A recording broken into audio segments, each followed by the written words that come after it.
you can't teach creativity. You can't teach someone to be a writer. What you can provide are gateways. I call comics a gateway drug to fine literature.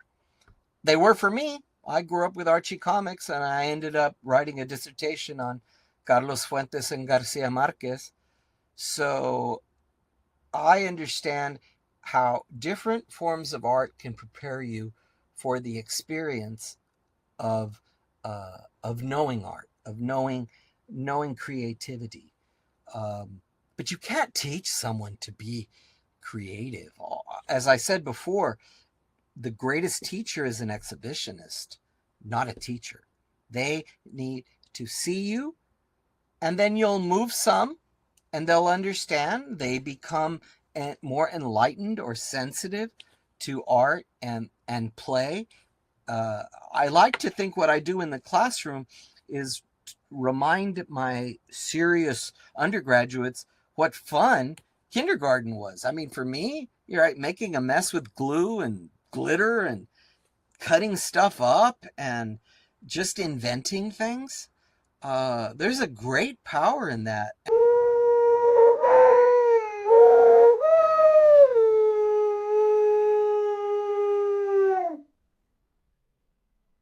But I want to ask again about your identity as an artist. Do you feel that this satiric part of you is a deep part of your character, or is it a persona that you put on? You Now, know, do people who come to your exhibitions and then meet you, do they say, "Oh, I'm surprised. I had a different impression of you from your exhibition no, than you no, are in person"? I get the opposite. I get the opposite. That I'm told that my publications that I write very much as I speak, that a lot of my early publications, because of my training and because my audience were largely professors, it's dense stuff. It's, and Derrida and Foucault make cameos every other page. And so, because of the influence in continental philosophy, uh, one might expect my prose to be turgid, dense, and impenetrable. But no, I tell jokes. I got tenure with publications that were all expurgated. All of my jokes, editors would cut out all the funny stuff, right? Because professors should not be funny. But I try to be funny. I'm irreverent and unpredictable, and I get angry. I'm very passionate about ideas and about art, and I think people who meet me largely think, yeah, that tracks, as the kids say these days. That tracks. I think there's very little wiggle room between my identity and my art. I think it's writ large. I mean, because my art's so obvious. There's nothing deep about it. It's um, anybody who's listening to this and wants to see some of my art, just put hashtag MEXTASY Mextasy, and you'll see my stuff. And what you see is what you get. Loud, trying to be funny, angry, uh, uh, hate fascists. My dad was on Omaha Beach, second wave, first day, 29th Division, took bullets, hate fascists. So right now, there's a lot to be angry about. A lot to be. My wife recently retired after 32 years as a Spanish professor here at SDSU. People are always asking me, "Are you going to retire?" And I'm there. What am I going to retire for? There's just too much to do. Every sand through the hourglass, and I'm 64 now. I just turned 64. So every sand that falls through the hourglass is like a boulder, reminding me of my fate. And so I I got too much to do. I'm not tired. Mhm. So what are the apocryphal stories about you? Apocryphal stories about me? Oh, that's a very good question. Oh, that I'm, oh, my students and rate my professor, that I'm arrogant, no, I'm the most insecure person you'll ever meet. Before I go on stage, I'm sweating like a pig. Do pigs sweat? I don't even know. But I'm fearful, I'm terrified, I want to connect, I'm convinced people are going to think that I'm wasting their time. I hate wasting people's time. Like, oh, I think I became a professor because I had so many professors that would waste my time. They were wasting their own time. They were wasting their own life. They didn't even know it. It is so hard to become a professor. And then I see some of my peers and colleagues who are so joyless in the hallways with their students. And it's like, don't you understand what an opportunity you have? But that's because I'm working class, right? I've dug ditches, I've raised foundation of houses, I've cleaned out grease pits, I've flipped hamburgers, I was a bartender. I think when you work at those kinds of jobs where you come home stinking and exhausted, and they say, oh, you can be a professor, it's like, oh my God, I won the lottery. My father used to tell me that I made up my job. He wanted to know when I'd go home for Laredo from Cornell, why didn't I get a second job, right? What are you doing? And I'm there, no, they're paying me, Daddy. They're paying me to read these books, to write. And he goes, híjole, you made up your job. And I'll never forget that because he made me aware of, this is a man working 16 hours on his feet, throwing mail as a mail clerk, working overtime to pay so that me and my sisters could go to university. We're all first gen. And he had dreams of going to law school. He had all these dreams, and he just stowed it away to work, to work, to work for us. So I'm not going to take any of this for granted. And I wish more of my colleagues would do the same, because what a gift to walk into a room with 318-year-olds and teach them about Freud. Oh my God. I don't even need the money. Well, I do, but I like the money, but I would do it for free. So, still on the Yeah. topic of teaching, I think you've grappled with the same issues I did teaching in a university. After 25 years, I felt I wasn't teaching students so much as trying to find ways to help my students find their own power to inquire and to learn. And there seem to be barriers in the mass education system. You've got 300 students. Um, there seem to be barriers in the mass education system that are an obstacle to the process of inquiry in students. And teaching seems more difficult because of the individual differences in learning in individual students, which again is a problem for you in a class of 300. You are a teacher, and your artwork is also a kind of teaching. You are trying to teach and change minds through artwork. So, my question is, what is your experience of being this kind of a teacher? Can you teach creativity? Can artwork change Artworks minds? do change minds by their nature. It's why art has such value, not just to us pointy headed intellectuals, but as a form of commerce. It never, the art market right now, once again, is booming. It has great value for capitalists. It's a traded commodity. You can actually buy stock in art futures. So the value of art, from a capitalist perspective, is undeniable. As a teaching tool, it is priceless, because teaching undergraduates the nuance of language. Like this semester, I'll be teaching 22 upper division seniors and graduate students in a class called American Subterranean. So a totally different teaching situation. But what art does, and I have found this out in the large lecture 300 student classes that are focused on comics, is it is intimate. You don't have to be able to read or do a Derridian take on Shakespeare to understand a Dan Klaus comic book about teenagers. It hits. It hits right away, and the result is visceral and it's from the gut, and they are moved. The ones that read it, because they don't all read it, but the ones who do the reading, I would say, let's say on a good day, 220 out of the 300, they come in and we talk and we battle and we debate and they speak. It's like a giant Oprah Winfrey show, right? I'm walking around with a microphone.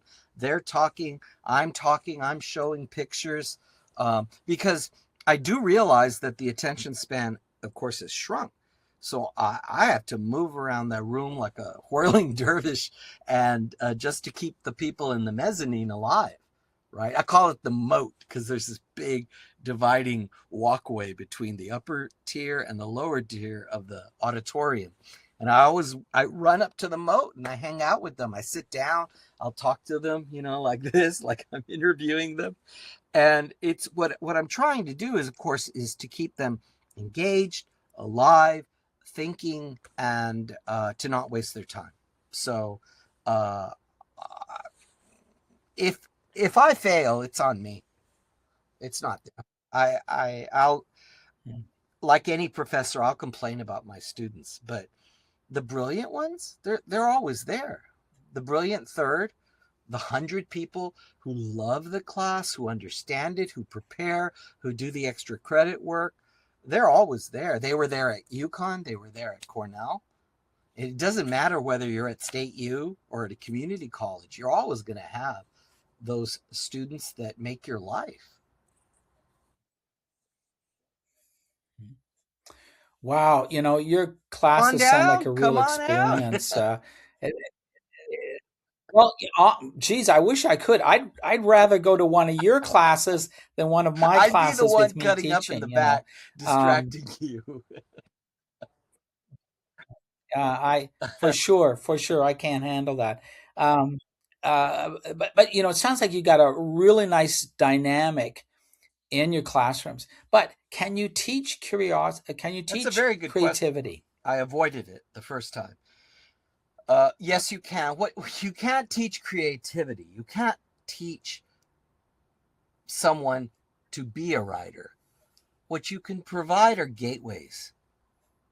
I call comics a gateway drug to fine literature. They were for me. I grew up with Archie comics, and I ended up writing a dissertation on Carlos Fuentes and Garcia Marquez.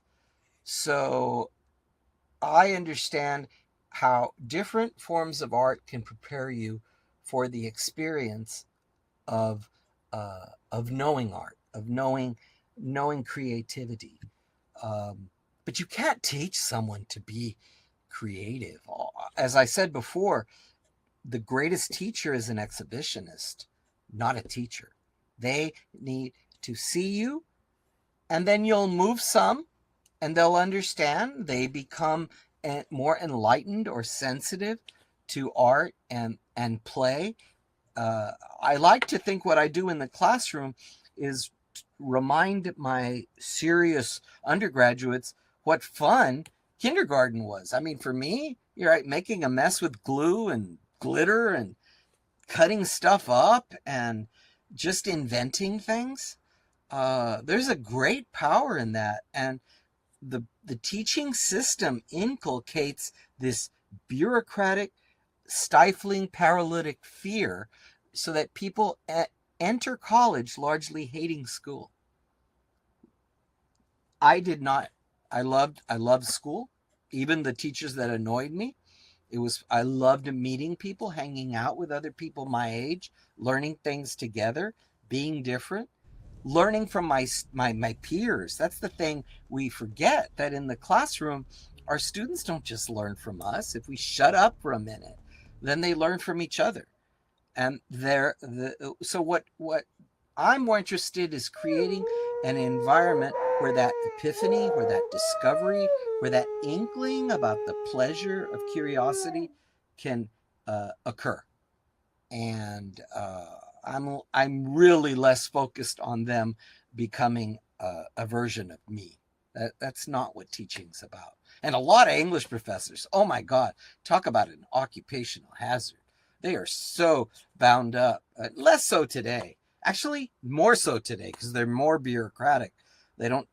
English departments used to be a haven for the eccentrics, right? For the lunatics, for the for the drunks, for the inappropriate. And now it's like we're a bunch of I don't know, Kafka bankers or something. I don't know what it is, but um, so no, I don't think you can teach creativity, but you sure as hell can foster it. You can create an environment where it flourishes. Period.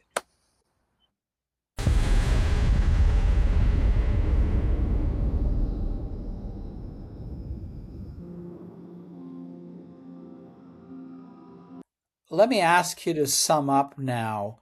Um, Sum up your mask of ecstasy, your Sum up. mask of identity. Yeah, that's a very rude question to make me sum up. I am awful at summary. I am awful at regurgitation. Um,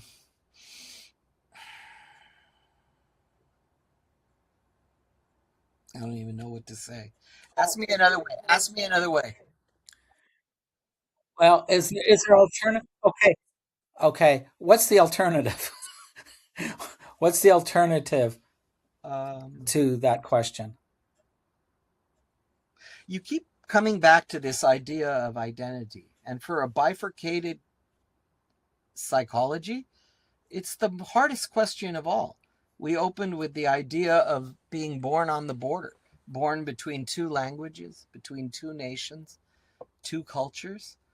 Um, in the first thing I ever published, I put the word Mexican American, and at the time it was very common to write Mexican American with a hyphen. And even then, I was being playful, and I said, "Is that hyphen a bridge, or is it a minus sign? Right? Is it a bridge or is it a minus sign? Is it something that connects or is something that redacts, that deletes?" And so the question of identity for a bicultural person born between languages, cultures, and sensibilities. And Carlos Fuentes, who I worked with at Cornell, taught this beautifully, that Spain is the child of the Inquisition and Europe, of course, of the Renaissance. And so that the empires of Northern Europe or of Central Europe and of Spain come to the Americas with decidedly different worldviews. One is engaged in an exercise of purification, the Spanish. We're very much like the Nazis, very much like Trump and Miller today. These are people who believe in the purification of a national subjectivity. And the Enlightenment taught Europeans to finally question themselves, that there were grand horizons of new knowledge to be found. Neither was perfect, but the legacy of that is that you have a different ontological, that is, a being in the nature of Spanish language culture and English language culture, and that these come to crisis at the border. And for whatever reason, I was born in that. And I now live through that and attempt to communicate as a result of that. So that's where we're at. I'll probably end the podcast there. I almost was going to ask you, like I was kind of looking for, can I get something quick and light at the Oh, end? So I almost asked you to tell a joke I don't know, because I'm about not your good at artwork. I jokes. don't know, I would mean, that I, work as a I know question? people say I'm funny, but I don't. I mean, two dumb guys walk off a bus. The first guy turns to the first guy, and he says, "Look at the dead bird." And the second guy says, "Where? Where?" That's my joke. It's so stupid. I can't tell a joke. If someone put a gun to my head, I couldn't tell a joke. I couldn't. So, but I can end with something light. I could Hmm. end with let's see. What would be a good I do worry about denouements. I always want to end a class with a mic. Yeah, yeah. And I'm looking for I'm always looking for what is the last question. I'm doing an interview as a narrative, and I want a high point, Okay. but Ask I me also what want something lighter, okay. and Ask me what's the it's benefit not of being coming to me. curious. The question isn't coming to me. No. No, but Are that's you, the are you going kind to of tell a pitch joke that about this? I can hit. I can hit that. That's in my wheelhouse. What is the benefit? Oh, okay. What What was the ultimately question is the again? benefit of being curious? You got to ask me. What's the answer?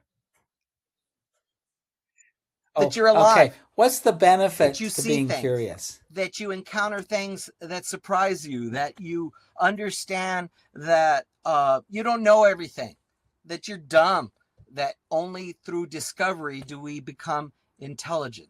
It's a daily reminder that if we stop thinking, if we stop looking, if we stop prying into things, our lives will be that much duller, and the lives of those we love around us will be much more duller, because there's nothing more exciting than sharing with someone you care about something you ran across that you'd never seen or thought of before. I know. I don't got a joke for you, dude. I don't do So there's no jokes. joke there. I got no jokes. Okay. Okay. God. Yeah, that actually that I like that. I like that. Yeah, okay. It was performance art between the two of us. Shtick, man. We were doing our shtick. That was our performance art moment. That was the shtick. That was a good Take riff, an improv class. I That's what wish I I was tell my better at teacher. doing that. Yeah, because I'll have brilliant graduate students, but Oh yeah? they're timid and they're petrified. So I make them take lower division undergraduate Yeah. improvisation classes, and then they learn to step outside their body. Because your body, of course, as teachers, that's our tool, right? That's why, I Mm, mean, I'm Sicilian and Mexican, so I gesture a lot. yeah. But it helps in the classroom because, man, students get bored like that, like that. William Neri Oh man, I have to look at my notes. Nericcio. Ner- Nericcio. Okay. Okay. Here we go. Cut that out.